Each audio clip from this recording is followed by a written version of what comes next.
जय मसीह की प्रियो, परमेश्वर आपको वचन को समझने और सुनने की शक्ति प्रदान करें। मेरे प्रियो, क्या आपका नया जन्म हुआ है?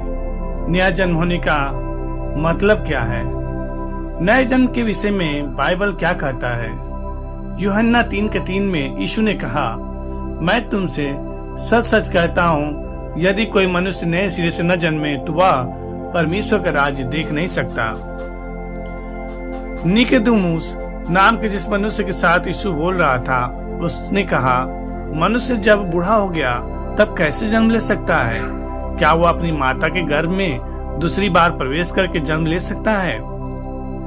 ऐसा हम यूहन्ना 3:4 में पढ़ते हैं। शायद आप भी यही सोच रहे होंगे कि जिस मनुष्य का जन्म एक बार हो चुका है, उसका जन्म वापस कैसे हो सकता है?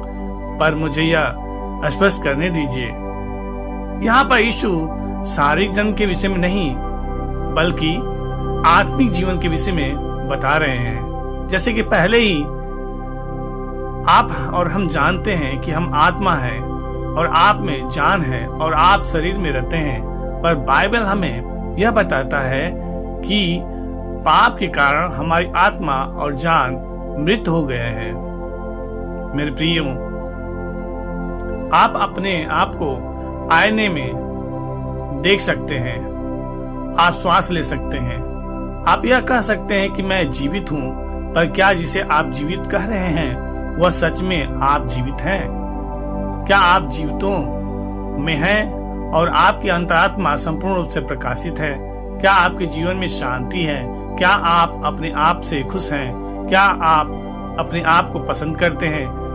क्या आप मृत्यु से घबराते हैं? ये सभी प्रश्न खुद से पूछना बहुत जरूरी है।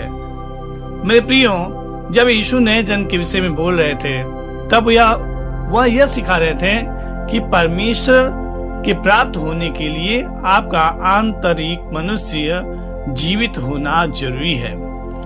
यूहन्ना 3:6 में बताता है कि जो शरीर से जन्मा है वह शरीर है और जो आत्मा से जन्मा है वह आत्मा है।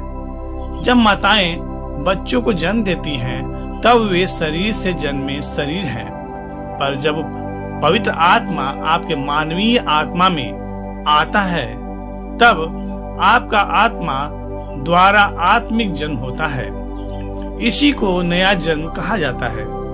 सिर्फ एक ही तरीके से पवित्र आत्मा आपके आत्मा में आ सकता है।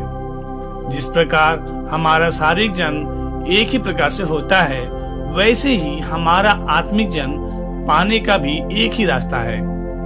जैसे आपको शारीरिक जन्म प्राप्त करने के लिए कुदरत के जन्म प्रक्रिया से ही जाना पड़ता है, वैसे ही आपका आत्मिक जन्म भी खुद नहीं प्राप्त कर सकते। अगर आपको आत्मिक तरीके से नया जन्म चाहिए तो आपको क्या करना होगा? मेरे प्रियो, सबसे पहले तो आप यह जान लें कि आपके जीवन के पापों के कारण आप आत्मिक रूप से मृत हैं, अर्थात मरे हुए हैं। रोमियो 2:23 में हम देखते हैं, सबने पाप किया है और वे सब परमेश्वर की महिमा से वंचित हो गए हैं। इस दुनिया में कोई भी व्यक्ति पाप रहित या पवित्र नहीं है, इसलिए आप पापी हो यह कबूल करने से आप कभी न डरे। यूहन्ना 1:8 में हम देखते हैं, जहाँ लिखा है इस प्रकार, यदि हम कहें कि हम में कुछ भी पाप नहीं तो हम अपने आप को धोखा देते हैं और हम में सत्य नहीं। वचन 9 बताता है, यदि हम अपने पापों को मान लें तो वह हमारे पापों को क्षमा करने और हमें सब अधर्म से शुद्ध करने में विश्वास योग्य और धर्मी है। सो मेरे प्रियो, यही सुसमाचार है, इसके अलावा सुसमाचार और कुछ नहीं। यदि आपको यह मान्य है कि आप पापी हो, तो अब हमने यह अपने नए जन्म की ओर पहला कदम उठाया है। अपने पाप मान्य करना मतलब अपने जीवन की सत्यता का सामना करना। सत्य का सामना करना बहुत कठिन है। अपने गलतियों को मान्य करना बहुत क्लेशदायी होता है। शैतान हमेशा आपको धोखे में रखना चाहता है। पर आप हमेशा सत्य का सामना करें, ऐसा परमेश्वर चाहता है। अब दूसरा कदम यह है कि आप आपके पापों को कबूल कर लें। कबूल करना मतलब निर्भयता से सच बोलना। यदि आप आपके सारे गलत बातों को या पापों को अपने सच्चे दिल से कबूल करें और उस पाप की खराई से बाहर निकलने की इच्छा रखें, तो आपके पापों की क्षमा हो सकती है। आप आपके यह पाप किसके पास कबूल कर सकते हैं? आपके सब पाप आपके उस स्वर्गीय पिता के पास कबूल कर सकते हैं, क्योंकि आपको आपके पापों से शुद्ध और मुक्त कराने का यही परमेश्वर का सच्चा मार्ग है। अपने पाप को परमेश्वर के पास कबूल करने के द्वारा आप उन पापों से मुक्त हो जाएंगे और आपके जीवन में उस पाप की जगह पाप क्षमा ले लेता है। अपने पापों से शुद्ध होना यह आपके अंतरात्मा में एक नए स्नान करने के जैसा है।